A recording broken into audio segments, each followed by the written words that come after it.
right, Arizona That's right. is in the Way back building. in the day. It's in the building. So I'm gonna start this off with that. If you did the Mount Rushmore Uh-huh. for Arizona basketball, you got to put four on that Mount Rushmore. Who would be the four for you? Luke Olson for sure. Okay. Steve Kerr would be on there. Uh, I want to say Bob Elliott because he was the leading scorer for a long time there. And then, God, it's hard because you got a lot of great players. Richard Jefferson, maybe. Mike Bibby, Yeah. won a title. Uh, Miles Simon, They were on that team Andre together. Iguodala. Whew. I mean, you got some players there. So if I'm putting that fourth one on there, I have to go with Mike Bibby because just because he won a championship, he helped put the program on the map. Even though Miles Simon was the MVP of the tournament, I have to go with Bibby. I like that. I like that. A lot of history. Yeah, a I'm lot of glad you, history. and I'm glad you actually put the coach in there because one thing is I've asked players this all the time, and the coaches get forgot about. But Ludos is a legend. Yeah. Oh no, he turned the program around. I mean, he's the reason I went to Arizona. So I love it. I mean, I would have gone somewhere else had it not been for him. Wow, I love it. So Sean Elliott, NBA.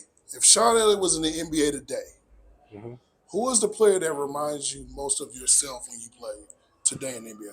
Oh, there are a couple guys. A little bit of Paul George. He's a better scorer than I was, but kind of the same type of body. You know, uh, he's one. I would say he's probably the closest. Even though I'm going off body styles more, and the one-on-one game. Uh, but it's hard because there's so many talented players now that are about my size, about 6'8", that can put the ball on the floor and that can do things. And so that's a tough one. But I would say Paul George's closest. Do you feel like, and I've asked players, I've asked Dominique, obviously, just different guys of your position. Do you feel like now, because the NBA does cater to wing players, Uh-huh. that you may have missed out on opportunities? Because obviously you had a great career. Mhm. But do you feel like, man, if I could have played in this area where the wings are more prioritized? Because like at your Yeah. time, obviously it was the big man's game, right? Right. I mean, it was a much more condensed game for sure. So it was a lot tougher to score in the paint area. Obviously, the defensive rules were, a lot more lax. You could bump guys, you could impede their progress. So I'm just like all these other old guys. We're all old and bitter. We think we could come in here and average 25 or 30 a game easy. But I figure I'd probably score a few more points a game, and I'd be successful because that's what I like to do. I like to penetrate and slash to the basket. And if guys aren't able to put a body on you, really, then you can be successful. I love it. So All Star Weekend was just here, and you being an NBA All Star yourself, obviously I feel like now the game has changed a little bit. Obviously now with just I guess social media, just different things. Maybe guys Yeah. not as enthused about it, but when you played, it was like everybody wanted to go out there and still kill each other. Yeah. Do you feel like that maybe the NBA should maybe fine tune it back just to East or West, or what do you feel like maybe it's that lost touch? That's about some of that? exactly what I've been thinking about. We're actually going to talk about it on our telecast tonight. I just think that in the interest of making it more interesting, I think the NBA got a little gimmicky with it, and so for me, the formula wasn't broken. I didn't think that it needed fixing, and so honestly what I think they should do is just go back to East and West, because you have that pride that you play in the Western Conference, you have the pride that you play in the Eastern Conference, and then I think also, as crazy as it sounds, but I might keep those guys apart a little bit more. I know they want to go to parties together and all that stuff, but the practices should not be anywhere Fraternizing, basically. not Yeah. 10 minutes, or they should be at separate times. You ought to, try to instill that camaraderie that, hey, we're the Western Conference. We got something to prove against these guys in the East. And you got to build that somehow. You've got to build that kind of that animosity. Even though everybody, they're friends, they're buddies, they've known each other for a long time, kind of build that animosity. So when you go out there, it's not just about being an all-star and the money that you make from that, from playing in the game and everything that comes along with it. It's also about pride. Love it, love it. So speaking of, you talk about your broadcast and different things that you're doing. What got you into that? Because I feel like, just following your career, just different things. And when I listen to you talk, you got a great basketball mind. Seems like you should probably be in somebody's front office, but you're doing TV, you're doing different things. What got you into that? Well, I like to talk. I like to talk about the game, but I played under Lute Olson, who's a Hall of Fame coach. I played under Larry Brown, played under Pop. I had in college. I had a stint about 6-8 weeks under John Thompson. Had 5 weeks under Mike Krzyzewski. So I feel like I've been taught the game by the best basketball minds out there. So for me, when I call the game, it's like for me, I like to teach it.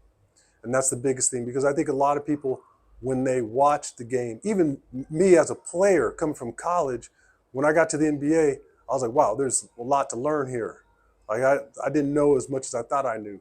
And so for just the casual fan, a lot of them have no idea what they're looking at. They just see the ball go in or guys making moves to the basket. So, my job as an announcer, I feel, just try to let them in on the game, try to teach them and show them what's going on out there. And that's what I enjoy. I love it. I love it. So speaking of Pop, speaking of Spurs, one thing you're always going to be submitted to history: the shot. Of Right. course, and I was looking at, I did, I was on Twitter and I saw you, doing the little playback of the shot. I saw you Yeah. doing that. Obviously you made history with the Spurs and it was in that championship form just to be a part of that lineage of the Spurs. Pop, Tim, David, yourself, Manu. Can you talk about that just briefly and just how you were able to create a dynasty? Because, obviously with the NBA, Lakers, Celtics always talk about, even the Knicks who hadn't won since Lord Right. knows when they're talking Right. about. But the Spurs, when we talk about that, especially mid to late '90s to the 2000s, it's like, Yeah. yeah, that was a problem. Yeah. It was, it was just, it was building the culture. That was the biggest thing. I attribute it to our ownership group, honestly. They stayed out of the way of Pop and RC so they could do their thing. But those guys tried to build a culture where we all cared about each other. It was like a family in that locker room. And so when you bring in guys like David and Tim, and by the way, I've said it numerous times about those two guys in particular, they didn't read the superstar handbook. They weren't prima donnas. They didn't feel like they were above anybody else on the team, and they carried themselves that way. And so that rubbed off on everybody. So we saw David working hard. We saw Tim working hard. You had no choice but to try to, reach that type of level. And so those guys were really the catalyst. And then, we just got lucky. We got lucky with Manu. We got lucky with Tony. And those guys bought in, and the rest is history. Love it. Two more questions. So obviously I asked you about the Arizona Mount Rushmore, San Antonio Spurs Mount Rushmore. What does it look like? It's Pop, it's George Gervin, it's David, it's Timmy. Oh, can't go wrong with that. That's easy. Yeah. All right, so last question for me. So obviously, one thing that I admire about you the most, even beyond basketball, was the adversity that you had to go through with the kidney Right. issue and different things, and you were able to overcome that.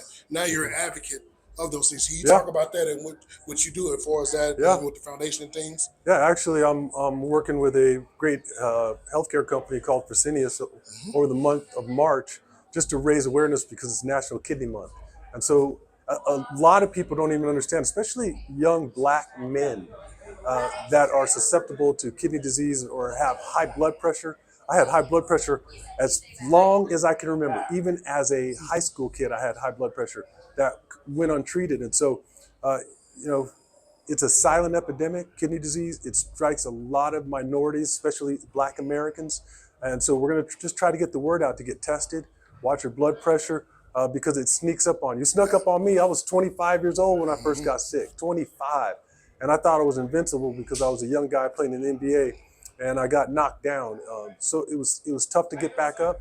Eventually, I was able to have the kidney transplant in '99 and continue to play, but it wasn't easy. It made playing a lot more difficult, but I'm just thrilled that I made it through.